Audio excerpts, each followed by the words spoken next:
What is going on, everybody? We are back with another CCW review. I am Nick. And I am Joe. And we're here to talk about the AEW Collision from May 30th, 2026. And we're going to go ahead and talk about how, because we were just talking about it anyway, so we're going to bring it up for the video. Look, so you sent me what tonight's lineup was going to be earlier. Well, actually, I think you posted it in our group chat with your wife. Either way. But regardless, you sent it, and I went and looked at it, and immediately was thrown off because I was like, well, that's a 2-hour fucking lineup, and we already had an hour of Collision on Wednesday. Surprise. So, look, I don't mind them doing a 3-hour show from time to time. Maybe they're just trying to get some more wrestling in, you know, because people bitch, and they're like, you know, we want to see more women wrestling, which we got a lot of that tonight. I guess the playoffs and stuff are going on, and usually that would be the time TNT would be filling their airways with that, and they don't have that anymore, so they need extra hours of programming to compensate for that, which is fine. But why not just call the 3-hour Dynamites just Dynamite and not Dynamite and Collision when you then run a full Collision? Right. Honestly, you could just be like, hey, welcome to our Dynamite Super Show. I mean, that's what fucking Raw did for 7 years. Sure. And then they finally just was like, nope, it's just Raw now. And then you can pace the show like it's a 3-hour show instead of it being a 2-hour show with an hour of filler. Even though this past week's wasn't that bad. Right. I didn't. But usually there's a clear quality distinction between what Dynamite has and what Collision has. Right, and that was one of the things we even talked about. We were like, it actually felt like a 3-hour Dynamite and not a 2-hour Dynamite and then an hour of why the fuck are we watching this? Yes. Why does this exist? The good news is Collision wasn't a total drag tonight, but it wasn't exhilarating. I made it through the show and it was like, man, that was a collision. That was a collision. It existed. Some good things happened. Some boring things happened. A mix of its normal self. What was the second most important thing that happened on this show tonight? I can't even tell you. It was that Ty Mello and them got a World Tag Team title match. The most important thing that happened tonight, though, was the title match at the main event. Was Lio Rush spinning an umbrella. No, that was what you found most entertaining. That might be true, which is why it's the most important. Listen.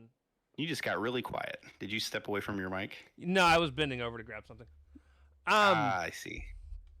But yeah, no, it was definitely my favorite part. I was plugging in my mouse because my mouse was like, hey, I'm dying. I was like, all right, might as well charge you. So anyways, speaking of Collision, also, I wanted to take a second to shout out AEW for putting on what was apparently a great pay-per-view. I say that because we thought it was their worst of the year so far, but there are a lot of people, and I mean a lot of people on Twitter that have talked about whether it's longtime AEW fans that actually legit think this is one of the greatest AEW pay-per-views of all time, but those guys tend to say that for every show that happens. And then F4W has the caption on one of their videos that they posted 2 hours ago saying, was Double or Nothing the best AEW pay-per-view ever? Not even close in my book, but It seems like people like it a lot. And then a lot of other people on Twitter. There were a lot of people. I can think of at least 15 different well-known WWE primary fan accounts that decided to give AEW a chance because a lot of people are just tired of the ads and shit. So it's part of the reason why we stopped watching it. Yeah. So they decided to give Double or Nothing a chance, rented the pay-per-view, and walked away being like, wow, we haven't seen like a PLE PPV like that in a long time. And it's like, well, yeah, it's because you don't watch AEW. And I feel like maybe we're spoiled because we were nitpicking stuff. We are. We're very spoiled. We were nitpicking stuff, and we were like, yeah, this is the worst of the year for us, and as far as what we thought pay-per-view wise. But a lot of people are looking at it as one of the best, or something that since they only get to watch WWE, they only watch WWE. This is their first experience, so it was great for them. And it's like, man, it kind of puts you in a weird light of like, fuck, I really just nitpick this shit. I'm gonna continue to nitpick it, but I just Right. Well, we have the needed context behind it, right? Right. Like we've seen the uppity, we've seen the best of the best, and we've seen their highs and lows.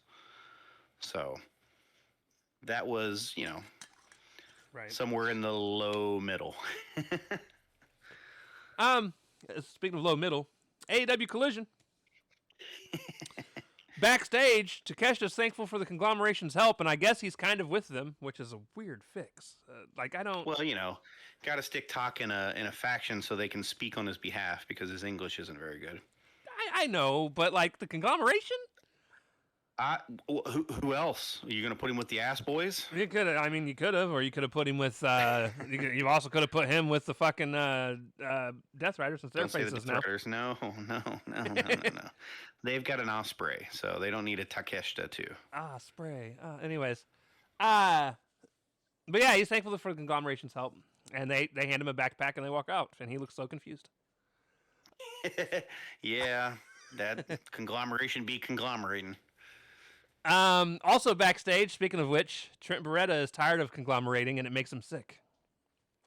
He kept gagging during his conversation about it, which was funny. And then I like Trent. I hate that he's with the Don Callis family. Me too. But okay. Let me rephrase that. I'm not a big fan of Trent, and I'm tired of him being with the Don Callis family. So I guess not me too. I just You didn't get to see the best of Trent Beretta. No, but I got to see quite a bit of him with the best friends before they all did the whole betrayal thing, and then I still thought he was like mediocre as shit. Yeah, he broke his neck, and he ain't really been the same since. AEW Trios Championships, though, conglomeration made up of Strong Riley and OC versus the Don Callis family, made up of Lance Archer, Trent Beretta, and Rocky Romero, and we all knew who was winning this match. Yes, but it was a well wrestled match. I don't have too many problems with it. It just wasn't one of it was just a middling TV match. Nothing wrong with it, but we've seen these people do this song and dance numerous times before. So except Ciampa's on commentary, and ladies and gentlemen, there is not one match for this entire night where there's not a guest commentator. And it was tiring. And it was exhausting. Ciampa wasn't bad. No, Ciampa was not bad. Marina Shafir, what the fuck? We'll get to her. Listen, toes and buttholes and all, we'll get there because it was weird. I don't. It was very weird. Tony Schiavone, just like, you let a psychopath on the microphone here. But Ciampa was on commentary for the first two matches. And at first I was like, why is he commentating during the conglomeration Don Callis match? He has nothing to do with any of these people. Thankfully, he explains that. So yeah, I don't even remember what the explanation was because I started ignoring it. He thought Jericho would be there to take revenge, so he wanted it to be in front of people. So he was out in the arena with numerous witnesses. He mentions that when he gets on his mic because that's when he goes into his whole in-ring segment. I liked his in-ring segment. I did too, and we'll get there. That's actually another one of my favorite parts of the night. Yes. Fun callbacks. But yes. Ciampa's on commentary. This match has a kind of goofy ending. So Roddy had Romero up on his shoulders, and OC jumps off of Romero's back to give an elbow drop to Beretta. But Kyle was in the process of keeping Archer out of the ring. And then he was doing a guillotine in between the ropes because Archer was trying to get in the ring. It was just a weird, almost disjointed ending because it didn't kind of come through fluidly on TV. Well, I was about to say some of it was the production. They should have did the zoom out spot a lot sooner. Right. There was a callback spot where I believe it was Trent Beretta gave OC a hug, and then he tried to put him in like a pile driver or he put him in a pile driver or some shit. But yeah, it was a decent match. Yeah. Match 2. Women's Tag Team Eliminator 5-minute match. Divine Dominion versus Ty J. If Ty J lasts the 5 minutes, they get a tag title shot, and they did. They indeed did, as we all knew they would. Yeah. It was weird because they almost made the way they booked it is they almost made it look like they were gonna win at the 5-minute mark because they had the champs on the ropes. Yeah. Surprisingly, Ty Mello actually, in my opinion, looked pretty good this match. Yeah. Anna Jay didn't look good or bad. She just looked like her normal self. But Ty Mello didn't look too bad. But yeah, Ty. They weren't chaotic. It wasn't chaotic. They weren't like all over the place. It was very, because it was short, it was very scripted in regards to, okay, spot, spot, spot, spot, spot. There was no looseness to it. So it was kind of. Yeah. Anna spent most of the Easy to match follow. getting her ass beat, and then Ty came in and did her thing, and then they kind of took over for the last minute, and Yeah, ran the clock out. had the champs on the ropes. So we will have that tag match Dynamite? against my wishes, and And it won't be nearly as good as this. no, it won't. No, it won't. Oh, it's short. It's sad. Never mind. That's rude. I'm going to move on. In-ring segment. Ciampa's in the ring, so he comes in after this match. And he was hoping Jericho was going to show up, but Shivani let him know that Jericho wasn't there tonight. And he says, people are asking why, or Jericho was probably asking why he attacked him at the end of the show. He's like, why would I hate Jericho? He's like, I don't just have one reason I hate Jericho. And he pulls out this like old school printer paper. Back from those printers that we all had in high school in the fucking late 90s, early 2000s. Yeah, sorry, kids. You're not going to get this reference. No, you're not. But he was like... it's essentially paper that is all connected to each other. Right. And perforated. So you had to tear the paper. But he was like, I actually have 1,004 reasons why I hate Chris Jericho. And I clapped in my seat. Yeah. Because I popped too. Because for those of you that don't know, Jericho is the man of 1,004 holds. But the real reason that even came about was because there was a man of 1,003 holds. Well, was it? Dean Or was it Malenko 1,001? 1,000 holds. No, he was 1,000. Jericho was 1,001. Oh. Or no, Jericho might have been 1,000. Yeah, he was 1,001 because he was one better than Dean Malenko. I don't know. It was early. No, I'm pretty sure. I'm pretty sure he was. WCW. I'm pretty sure he was the man of 1,004 holds, though. That's why he said 1,004 reasons. Probably. That's why I said I think Dean was 1,003. No, Dean was the man of 1,000 holds. They didn't do the silly stuff. Jericho put the silly extra moves on, right? And then Ciampa one-upped him. But yeah, Ciampa was like, "Hey, I have 1,004 reasons," and then he was like, "Number 1, Fozzy sucks. Number 2, I hate those stupid light-up jackets that you come out with at the beginning of every match." He's like, "Number 3, I hate those crappy cruises that you make everybody tag along in." Yeah. He was like, "Number 4, I hate your arm bars. Number 5." Which is what made me pop because that's the first move he said in his list of moves. He says, "Number 5, I hate the full head of hair that you've got." Which made me laugh. It was pointed. It was funny, but it was serious. It was good stuff. But then he drops the whole list on the ground. He's like, "Look, I know," because he wasn't going to go through 104 or 1,004 reasons. Yeah, he was like, "I know. I've walked the same halls as you. I've known you for 30 years." He said, "I see through you. I see. I know better than to believe that you're just a good guy." He said, "And I'll see you when I see you." And he walked off. Yeah. He said, like, a tiger never changes its stripes and all kinds of stuff, which could be very true. I mean, I doubt Jericho stays a babyface this entire last run. Right. Or maybe second to last run. He might fucking flare it and wrestle till he's 75. Come on, baby.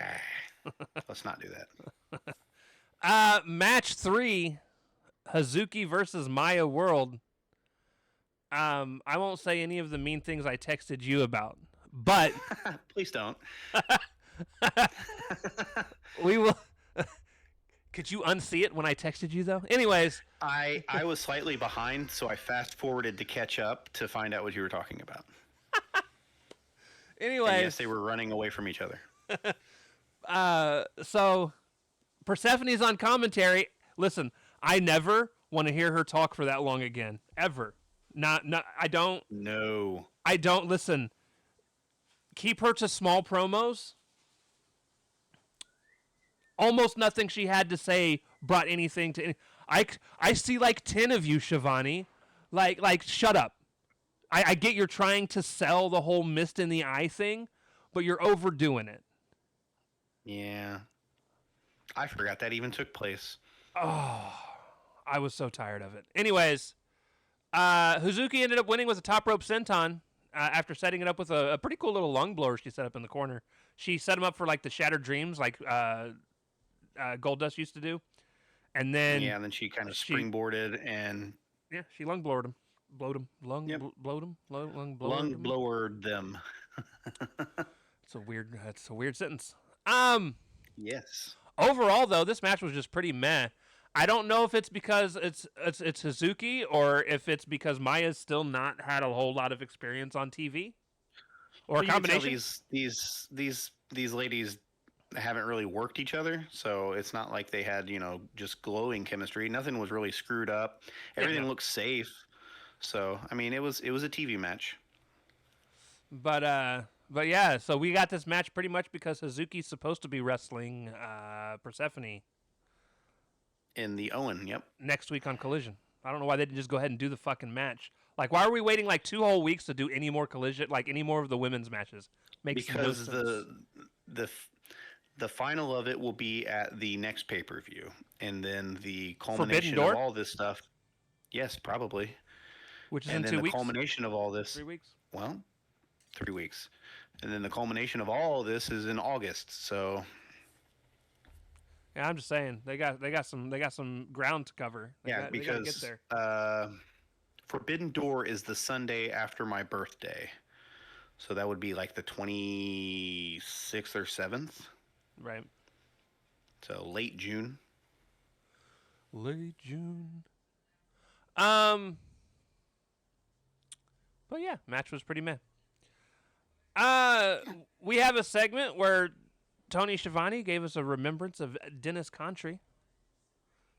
Pretty nice little well done remembering of somebody that passed away months ago. Yep. The timing was weird, I guess, for me because like he passed away in March and they waited till May. They were in his hometown, so they were kind of just like bringing it up because they were in the Carolinas, right? Which is where he's from. It was cool to see that like Jim Cornette provided some of the material they used for the remembrance. Yep. I would have loved to have known who made that call. 95% of me thinks it was Shivani. It probably was. But I will say it was the most 80s remembrance thing I have ever seen in my life. They did like the old school like purple dot background that all the pictures were on. Well, I mean, their heyday was the 80s, so. Oh, I know. I was just like, man, that's very 80s of you guys. Very 80s of you guys. Very on brand. Match 4 was Lee Moriarty versus Tim Bosby, and listen, Shane Taylor. Without this. Shane Taylor was on commentary, and his voice was not what I pictured coming out of that man. I have always pictured some baritone. Yeah, Instead, I thought there was. I'm Shane Taylor, and I'm gonna talk about this match. Which is probably why they never let him talk. Like I thought the whole, when they come out and the music's like Rumble, Bad Man Rumble. I always thought that was his voice that did that. I don't think it is now. I don't think it is. You don't think he's capable of that kind of bass? I don't. No. Yeah, no, that was it was a shock. It was a shock. It was like the first time you hear Mike Tyson talk. You're like, you look at Bobby him. Lashley. Yeah, you look at him and you're like, oh man, I'm afraid of them. And then they talk and you're like, look, I'm still afraid of you, but you're funny. Did you just suck on some helium or something? What is that? Anyways, so the funniest part of this whole match, this whole 2.5 minute match, was Bosby took his straps down like he was doing something special, and I was like, "You look so goofy." And immediately he got put into a submission and tapped out. Right after that, so He was just calling for the end, man. We're going home. Yeah, he was doing the Hobbs spot, and it just was not working out for him. Oh, he called it the Hobbs spot. It's the Angle spot or the Steiner spot to Listen, me because I'm old. it's any of them. It's been done. Listen, I could have called it the fucking Big Show spot. It's been a long time. A lot of people have done Jerry Lawler spot. it. Yeah. Yeah, they dropped the shoulder straps of their singlet. But yeah. So right after, listen, honestly, the match itself wasn't bad. It's just Lee Moriarty doing a bunch of crazy submissions, which is fine. It is what it is. What's the problem is the post match where the infantry came in and started acting like a bunch of 6-year-olds. Listen, Yep. I like the infantry as wrestlers. When they get into their match, I think the match is a very fine and wrestled match. But I never want to hear him pick up a mic again. Ever. Yeah, it was bad. Because they were like, one of them calls the crowd dumb. And he's like, no. You don't call the great people of wherever the fuck we are dumb. You call them stupid. And then they start marching around going, stupid. And I'm like, are you 12? What? And this is why we keep you on Ring of Honor. Not ready yet. So that sets up the next match, which is John Moxley and Pac, fucking Christ, versus the infantry. And this actually had me laughing a little bit. So, like, at one point, the lady that's with the infantry gets up on the apron to distract some people. And The leggy broad who I can't ever remember the name of. little ass Marina Shafir backed her off of the fucking apron, which was funny. Because she's, like, got a foot on fucking Marina, height-wise.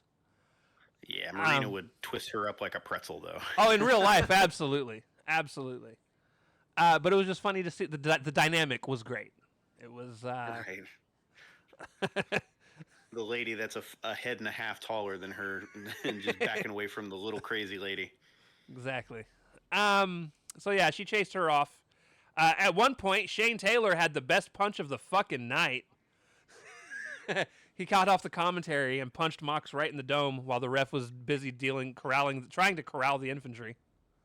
Yep, blindsided him. And when I say a good punch, I mean he actually threw a good punch, guys. It was like, unlike some of the punches we get nowadays in wrestling. That's why I called it out. One of their guys hit a Bronco Buster, and they call it the BBC. And they were talking about, yeah, he's busy riding the BBC. And, dude, I laughed. I was like, that is fan-fucking-tastic. Did you think of Austin Powers? No. What'd you think of? Big Black Cock. Oh. I'm pretty sure that's the reference. You're probably right. Now that that fully sinks in. My dirty little mind wasn't dirty that. enough. I was thinking of not even close. I was thinking comedy. You weren't thinking of actual prawn terms. No, I was not. No, I was not. I chuckled though. I laughed. I was like, "That's fast." Slide that one by the. He even did censors. He even did the phone thing, and he was like, "Yeah, he can't come to the phone right now. He's writing the BBC." And I started laughing because I was like, "That's so fucked up, so fucked up." Anyways, Death Riders win. Mox hits a Death Rider. And it wasn't as competitive as we made it sound either. No. Backstage, the Triangle of Madness are with Renee. This was a very weird promo. I thought it was starting to get good, and then they turned it into comedy. Right. So, the Triangle of Madness are with Renee. Tekla says that the only person she's afraid of in that tournament is Sky Blue, and then she walks up to Sky Blue, and then them two start to kind of get into it, and she even looks at Sky and is like, "Oh, are you gonna go get injured again?" And they get into this heated back and forth arguing and yelling, and I knew it was full of shit because the argument escalated way too quickly. And Julia's in the back going, "Guys, stop, right. Guys, come on." And then they start laughing and they hug each other.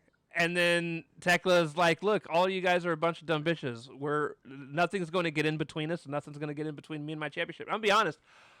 I don't think they will. Like, I don't think there's going to be any dissolution of the two of them or the three of them anytime soon. Because I don't think. She's not even going to win her first match, more than likely. Yeah, and if she does, she won't win her second one. Yep. So, it is what it is. But with that being said, I'm kind of bummed they didn't play into the idea that there could be some true dissension. Maybe they think it's too soon. Right. But yeah. It was weird. Backstage, the conglomerate. Oh, this is the part. The conglomeration are backstage, and Strong goes, Kyle! and he's like, you know what's bothering me? That umbrella over there. And it pans over, and it's this spinning green, red, and yellow It's like a child's umbrella. Umbrella that's spinning. And then all of a sudden it lifts up, and it's fucking Leo Rush under the fucking umbrella just smiling. And I start laughing. Like Precious and shit. He sounded like Smeagol from Lord of the Rings. Oh, I don't even know what he was saying because I was too busy laughing. I wasn't. And then all of a sudden, Orange is like, if you don't move, he won't see you. And so they stand perfectly still. And he really does walk by them like he doesn't see them. Leo scoots across the screen, smiling at the camera with his little umbrella tucked over his shoulder. It's fine. It's fine.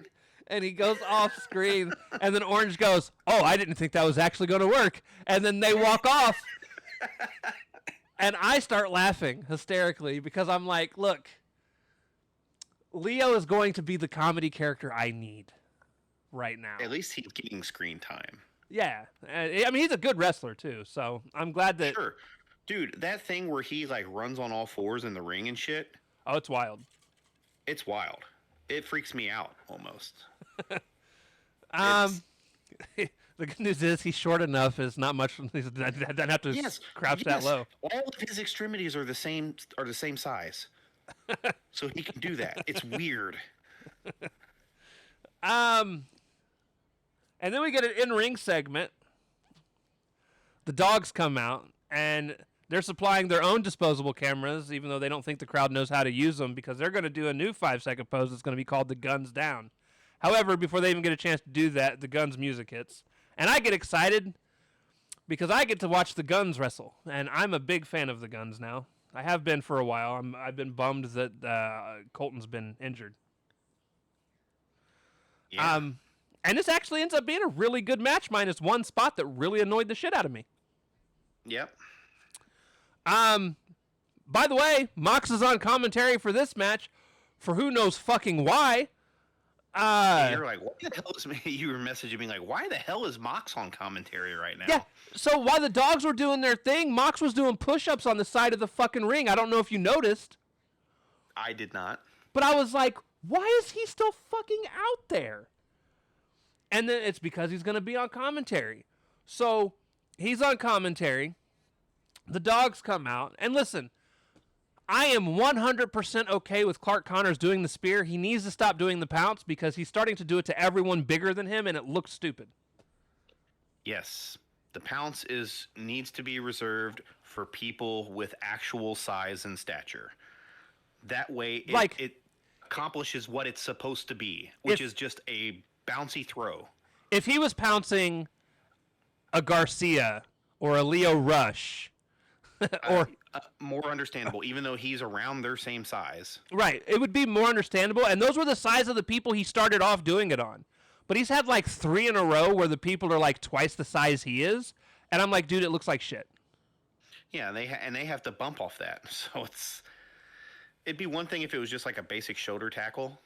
Speaking of which, he did do this really cool move where I believe it was, I'm pretty sure it was Colton, was hanging head first over the edge of the apron, and he ran and shoulder tackled his head with it, like shoulder rammed him and spun him back into the ring. It was really cool. Yep.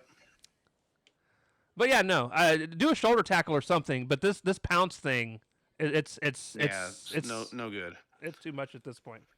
It's like if Adam Cole was out there trying to do the pounce. Austin hits his Fame-Master, but Finley breaks up the pin. The way they get the win is Finley ends up hitting Austin with a shillelagh, and The shillelagh. Connors hits the spear right after for a win. Yeah, they fed the guns to the dogs. So I was kinda hoping. surprised. I was. I'm not surprised because they're building up the dogs after making them lose like crazy upon their arrival. Right. So I was hoping as a fan that the guns were going to win, but the dogs winning is the right call if that's who you're going to put up against Yes, Cope and Christian that's who next. you're putting into a program with Cope and Christian. So you've got to make them look legitimate now. Yeah. So they did the right call. I'm just bummed it was at the hands of a top What the expense? Probably at the a- expense of the guns. a top 4 favorite AEW tag team of mine. Yeah, understandable. Um, It should have been like Juice and Austin and not the actual tag team portion of that, because then you could spin it at least like, well, they're not like a normal tag team. right. But then that doesn't make Juice and Austin look very good Oh, either. but that's why you just have Juice eat the pin. Yeah, Because Austin's been doing mostly single stuff anyways. So yeah, and looking pretty good. yeah. They announce at this point. Oh, I'm sorry. The dogs go to do some post-match shenanigans, but Juice and Ace run into the ring to stop them, and the dogs walk off.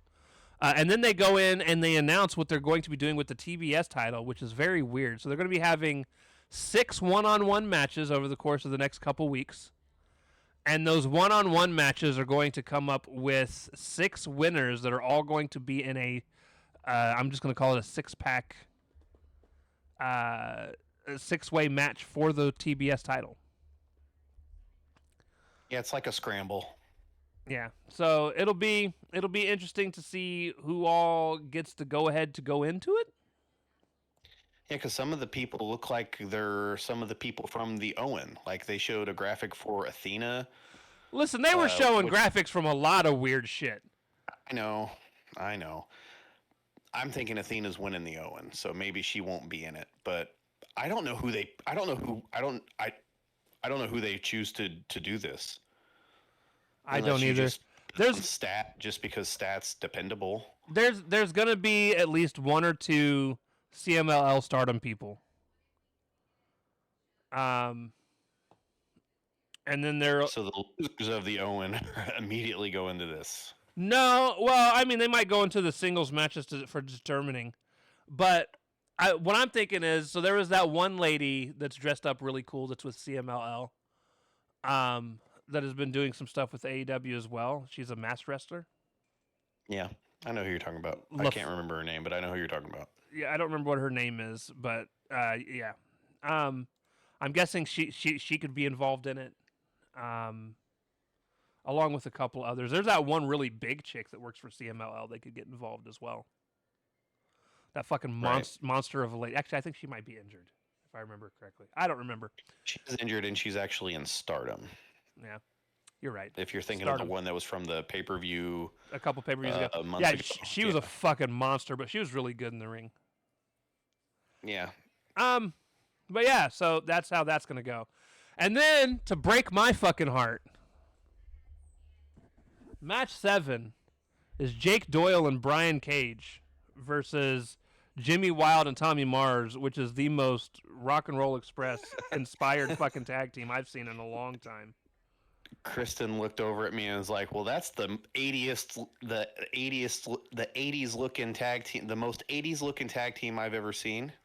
And I was like, second, "You're not wrong." Second, because the Well, to Outrunners the exist. Outrunners. Yeah, to the Outrunners. I now want to see the Outrunners versus these two guys, though, because It's an 80s off. But no, listen, it actually ends up being a good squash match. And honestly, Jake and Brian look perfectly fine. Like neither one of them had it. Like neither one of them looked bad. Neither one of them stuttered, stalled, nothing like that.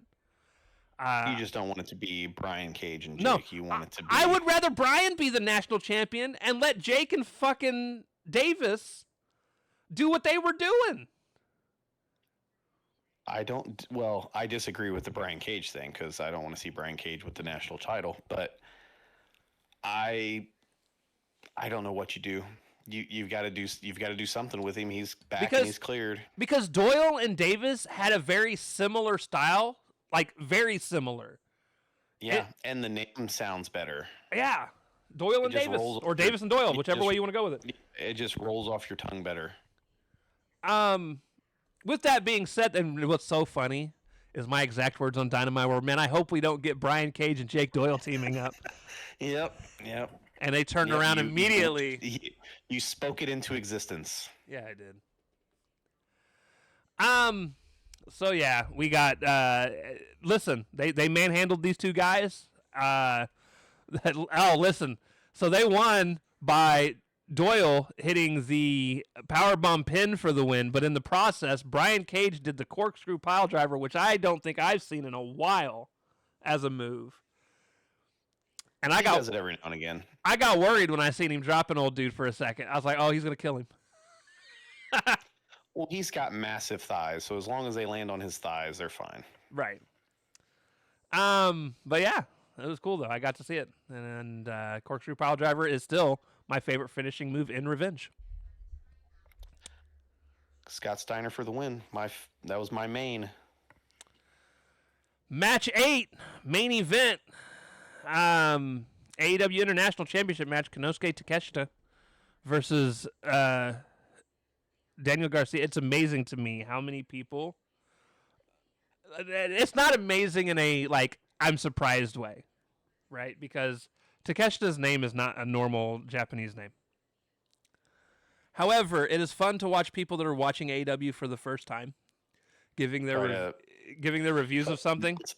How it's spelled, and they'll go, "Take shitta." One of Kristen's coworkers watched it for the first time, and he pulled her to the side, and he was, because he didn't get to hear the guy get announced, and he saw his entrance Titantron where it's got the names, and he pulled her to the side, and he was like, "Is his name really Take a Shit?" Because he didn't see the A at the end. And she's like, "What are you talking about?" And then it dawned on her. She's like, "Oh, you mean Takeshita?" He goes, "Is that how that's pronounced?" She goes, "Yes." Yeah, because it really does look. Well, we joke. We call him Take a Shit all the time. Yeah, we do. But no, it's fun to watch people that have never seen him wrestle before mispronounce it, and it's like, oh, that's fantastic.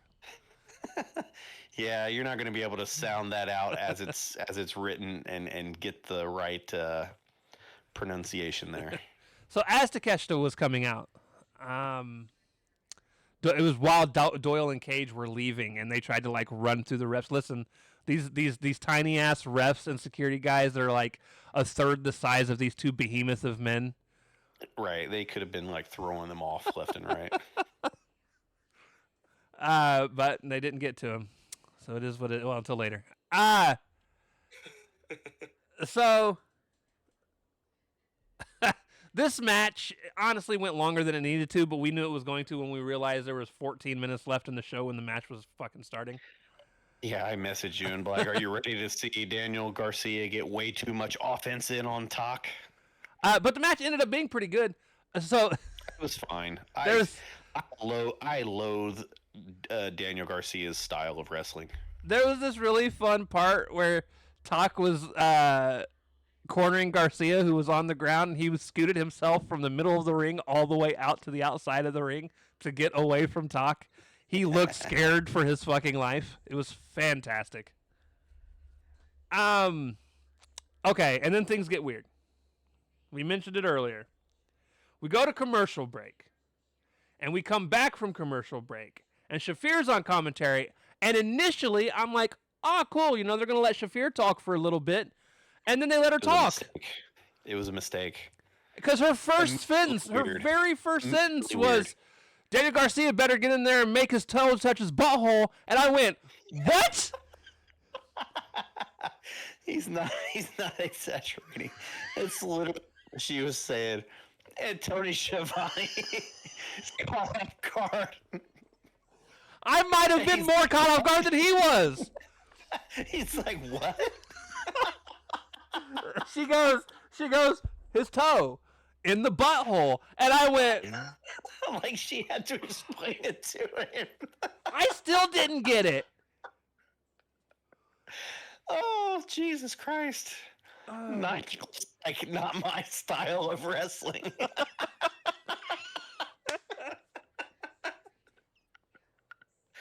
Oh, Jesus Christ. I was so lost. Everyone else was lost. I'm sure about 90% of the people that were watching were wondering what the fuck Marina was talking about. Oh, I'm just thinking the censors picked up on that one. I was trying so hard to think of any submission that involved a foot being near someone's rear end, and not one came to mind.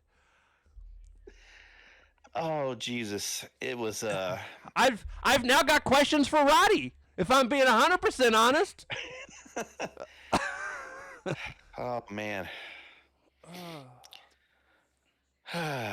Anyways, Fun time. she finally gets off of commentary. Thank goodness. Adding nothing else to it, by the way. That was it. Toes and buttholes, and then she was gone. She had done her part. She had told she wanted to tell there. Immediately Mox gets on commentary.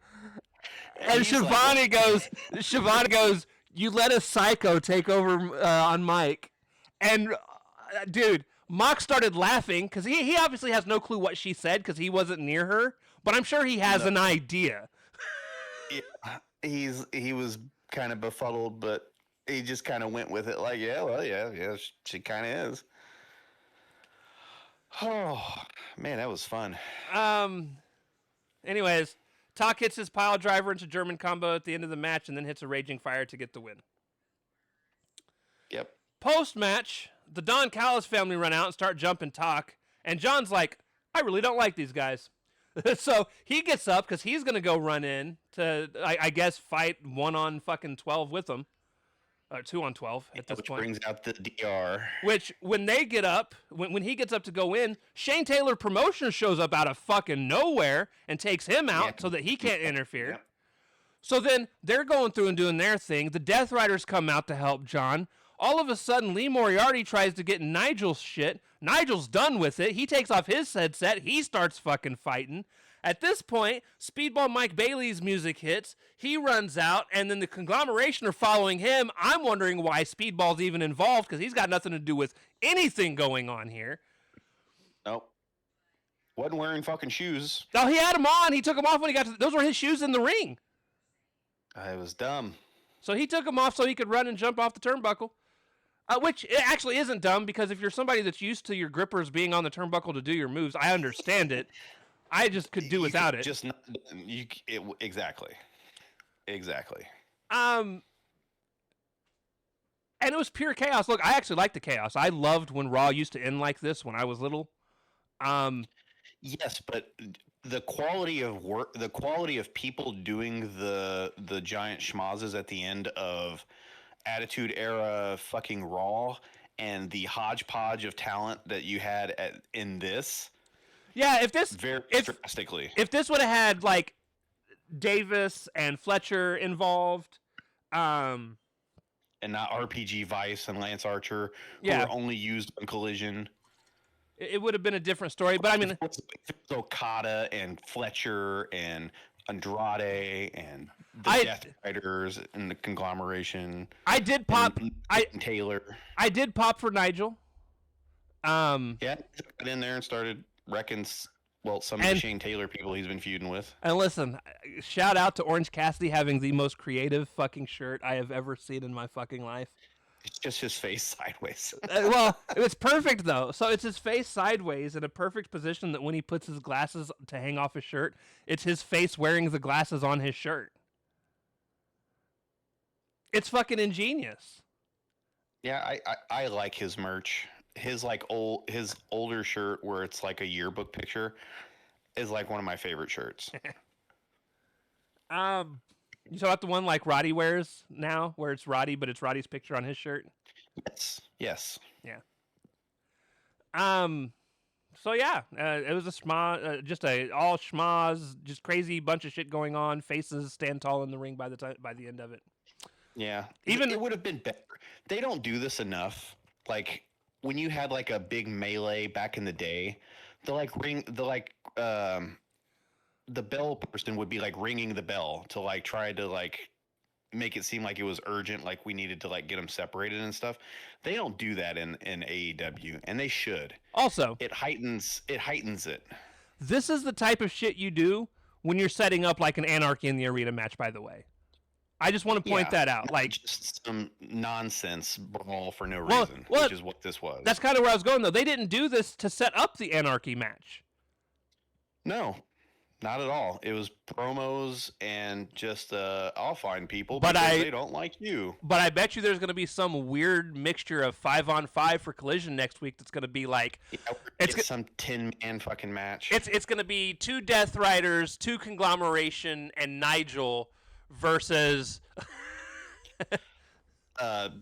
2 people from Shane Taylor, 2 people from fucking Don Callis family, probably RPG, or probably 3 people from the Don Callis family. It's going to be some BS like that to further whatever the hell this was. So, I was actually surprised. I was half expecting to see Ospreay in the back with the Death Riders. Yeah, he don't work Saturdays. He does occasionally, just not often. He worked Collision this week, but it was on Wednesday. Yeah, he did Wednesday's Collision. But no, yeah, I was half expecting just to see him back there with them because he keeps telling people he's not in the Death Riders, but it sure as fuck seems like he is. He's unofficially official. Yeah. Like, I'm half expecting him to be wearing a t-shirt soon. Oh, God. He already comes out with the most Death Rider-esque fucking entrance gear ever. That's nothing like him. It's annoying. I really want the robe back, and he comes out with this fucking vest that has a hood on it, and I'm like, it looks so stupid. So stupid. Oi, my entrance is this way. I always laugh. I love his entrance, and I love his normal entrance gear, but his hood's always cracked me up because he has to hold his fucking hood up so he can actually see out of it. Yep. It's so big. It's so big of a hood. It would just engulf his entire head. It's fucking hilarious. He's going to hold it so he can flip it up and see. Anyways, over and above all, my top 3 favorite moments of the night were the Leo Rush moment. Just for the laughs, the toe in the butthole moment. Like, I don't have a third. That's it. I got a lot of enjoyment out of that here during the show. It was just bewilderment. That's what it was. I swear, dude. I didn't message you yet because I knew you hadn't got there yet. And yeah, I got a lot of. I was pretty live about halfway through. Well, you were at least 5 minutes behind when that happened. Because it had happened, and I'm sitting here trying to process it. And then I wanted to type something, and you hadn't typed anything yet. Yeah, because you didn't type anything till 10, and there were still like 6 minutes left to go in the match when that happened. Yeah, I did pause to go get food. So I was sitting here, and I was just like, did this conversation just happen? Did I just make this up in my own head? And then immediately when I seen you put... why would they ever put Marina on commentary? I was like, oh, it's happening. And he goes, Joe says, in the butt, what the fuck?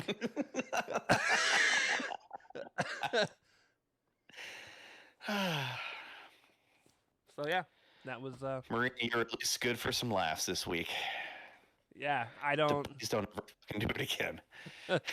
Or do it way more often so it doesn't come off as weird. Like, if you do it all the time, then it just becomes a part of you, and we just understand you're a psycho, okay? Right. She's just going to get a t-shirt. It's just going to say into butt or toes into butt. Toes and holes. Toes and hoes. Toes and holes. Toes and hoes. And then she can feud with Speedball. Oh, God. I keep telling you, they're going to be a tag team one day. It's going to be a... Are they going to be... Is their team name going to be Footloose? Yes. Absolutely. Hey, if it's a WBD owned IP, it could happen. It could be the Foot Clan. I'm just saying. The Foot Clan. That's some Ninja Turtles. I don't know who owns. Nickelodeon owns Yeah, Nickelodeon Turtles. owns them. Which is not owned by WB. No, that used to be Viacom, which would be CBS. Universal, I do believe. Yeah, they're under the Universal brand. I just don't know if there's a hierarchy above Universal at this point. More than likely. But that's it, guys. That's Collision. Toes and all. And then Toes and all. Into butthole. we have Dynamite Wednesday. As of right now, we're pretty sure it's only 2 hours, but they could throw a wrench in and tell us Tuesday that it's 3 hours like they did last time. Yeah. And we thought this collision was only going to be an hour. Yeah. So who knows? And please, like, it's not gonna happen. We know Tony doesn't listen to these. We know nobody listens to these. But like, please, for the love of God, if you're gonna do a 3 hour Dynamite, just call it a 3 hour Dynamite. Especially if you're gonna do a 2 hour Collision. Like, I don't mind the 3 hour Dynamite. No, just make it a Dynamite and pace the show like it's one show. Correct. But yeah, so that's it, guys. With that being said, we will see you guys Wednesday for Le Dynamite, whether it's 2 or 3 hours. And we'll see you there. Deuces. Later.